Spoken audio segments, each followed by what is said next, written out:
জয়গুরু ঠাকুরের রাতুল চরণে আমার শতকোটি প্রণাম। ঠাকুরের কথা ঠাকুরের চরণে নিবেদন করেছি। আজকে একটা ভালো ঠাকুরের কথা, এটা হচ্ছে মেয়েদের চাকরি করা। মেয়েদের তো চাকরি বাকরি করাই উচিত নয়, মেয়েদের চাকরি বাকরি করা উচিত নয়।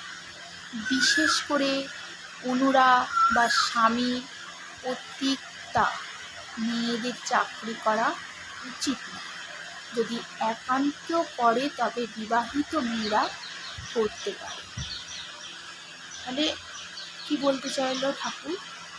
মেয়েদের চাকরি বাকরি করা উচিত, কারণ এখনকার মেয়েরা যারা স্বাধীনতা পেতে চাইছে বা স্বাধীনতা পেয়ে তারা দুটো পয়সা টাকা পয়সার মুখ দেখে কী হচ্ছে, তারা মানে স্বামীর সঙ্গে সুখে দুঃখে পাশে থেকে যে সংসারটা, যে একে অপরের কথা সয়ে বয়ে নিয়ে যে করবে, সেই সহ্যটাই তাদের আর থাকছে না।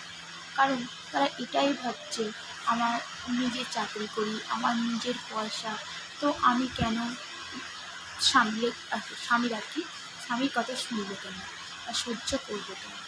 এইভাবে কত সংসার নষ্ট হয়ে যাচ্ছে। তো এই জন্যই আরও অনেক কিছু ব্যাপার আছে।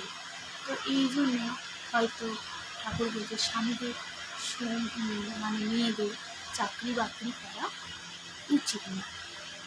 আমাদের সব থেকে বড় হচ্ছে, সব থেকে মহাশক্তি হচ্ছে সহ্য শক্তি। মেয়েদের সব থেকে মহাশক্তি হলো সহ্য শক্তি।